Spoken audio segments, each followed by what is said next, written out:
લપસુએ પહેલા જેણે મને સો આંગળી આપી એવા પરમ કૃપાળુ પરમાત્મા શ્રી કૃષ્ણના ચરણોમાં મારા કોટી કોટી વંદન. અત્રે ઉપસ્થિત પધારેલા મહેમાનો, માનનીય આચાર્યશ્રી, શાળા પરિવાર તથા ભારતની બૌદ્ધિક સંપદા એવા મારા વહાલા વિદ્યાર્થી મિત્રો તથા ઉપસ્થિત તમામ વડીલોને આ ભાણેશ્વરની ભૂમિની દીકરી કરંગિયા પ્રિયાંશીના નમસ્કાર.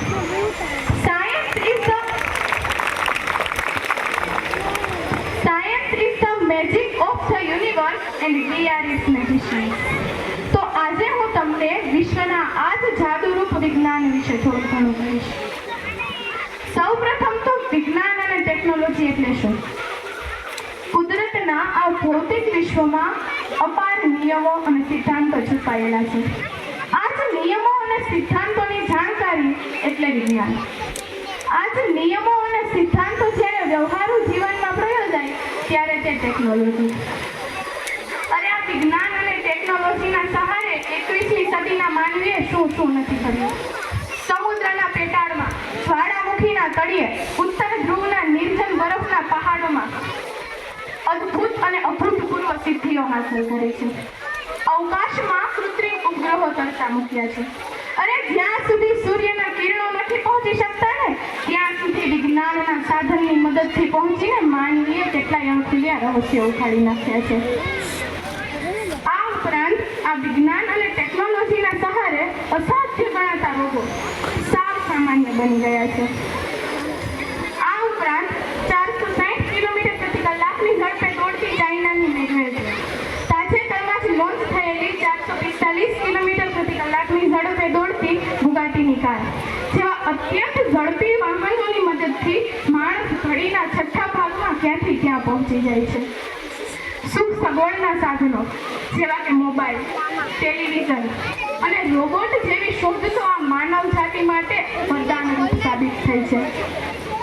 અરે અત્યારના સમયમાં તો AI એટલે કે આર્ટિફિશિયલ ઇન્ટેલિજન્સની બોલબાલા છે. એટલા માટે જ તો કહેવાયું છે, दुनिया की मुश्किलों को आसान कर दिखाया, दुनिया की मुश्किलों को आसान कर दिखाया, इम्पॉसिबल था जो मंगलयान कर दिखाया, इम्पॉसिबल था जो मंगलयान कर दिखाया.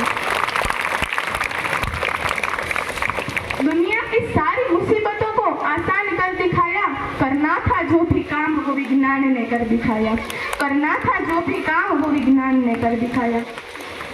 પરંતુ આજ વિજ્ઞાનનો ઉપયોગ જ્યારે પ્રજા કલ્યાણની બદલે પોતાનો સ્વાર્થ સિદ્ધ કરવા થયો છે ને ત્યારે આ માનવ જાતિને ઘણા કપરા પરિણામો ભોગવવા પડ્યા છે. જેમ કે છેલ્લા 2.5 વર્ષથી ચાલતા રશિયા યુક્રેન યુદ્ધ અને 8 માસથી ચાલતા ઇઝરાયલ પેલેસ્ટાઇન યુદ્ધ. આ યુદ્ધોની અસર માનવ જાતિ માટે ઘણા કપરા પરિણામો ઊભા કર્યા છે. આ ઉપરાંત બીજા વિશ્વયુદ્ધમાં જાપાનના હિરોશિમા અને નાગાસાકી ઉપર થયેલા બોમ્બ વિસ્ફોટની અસર હજુ પણ માનવજાત વિસર્યો નથી. આવા જ કેટલાક કારણોસર પરમાણુ બોમ્બના શોધક રોબર્ટ આયનહાઇમર પોતાના આ જ આવિષ્કાર માટે ઘણા અફસોસો વ્યક્ત કરતા હતા. હવે दोस्तों ये बात हमेशा याद रखना कि विज्ञान हमें वो ताकत देता है जिससे हम पूरी दुनिया को बदल सकते हैं. અને આ તાકાત તો ભારત પાસે પૌરાણિક કાળથી જ હતી, જેના કેટલાક ઉદાહરણ હું તમને કહેવા માંગીશ. મિત્રો, તમને હું એમ પૂછું કે પ્રથમ વિમાન કોણે ઉડાવ્યું હતું તો તમે ચોક્કસ એમ જવાબ આપશો કે રાઈટ બંધુએ 1903માં. પરંતુ સાચો જવાબ એ છે કે પ્રથમ વિમાન મુંબઈની જે સ્કૂલ ઓફ આર્ટ્સના ટીચર શિવકર બાપુજી તલપડેએ તેનાથી 8 વર્ષ પહેલા એટલે કે 1895માં ઉડાવ્યું હતું, જે 1500 ફૂટ સુધી ઊંચું ગયું હતું. તમિલનાડુના 2000 વર્ષ જૂના તિરુમલાયમ જૈન મંદિર, આ જૈન મંદિરથી જોડાયેલી એક ગુફામાં ડાયાગ્રામનું ચિત્ર આવેલું છે. આ ચિત્રમાં પંખાના રોટર્સ દોરેલા છે. આ એ જ પંખાના રોટર્સ છે કે જે હાલના મોટરમાં ઉપયોગ થાય છે. આ કારણોસર જ વૈજ્ઞાનિકોએ તેને એક ધાર્મિક ચિત્ર નહીં પરંતુ ટેકનિકલ બ્લુપ્રિન્ટ કરી છે. જો વાત ભારતના પૌરાણિક કાળના વિજ્ઞાનની, પૌરાણિક ધાતુ વિજ્ઞાનની થતી હોય તો લોહ સ્તંભ કેવી રીતે ભૂલાય? દિલ્હીના મહેરોલી નામના સ્થળે આવેલું લોહ સ્તંભ 1600 વર્ષ જૂનો છે, છતાં તેને કાટ લાવ્યો નથી. તેની વૈજ્ઞાનિકો પરીક્ષણ કરી રહ્યા છે. આ પરીક્ષણ કરતા એવું જાણવા મળ્યું છે કે તેમાં ભરપૂર પ્રમાણમાં ફોસ્ફરસનો ઉપયોગ થયો છે.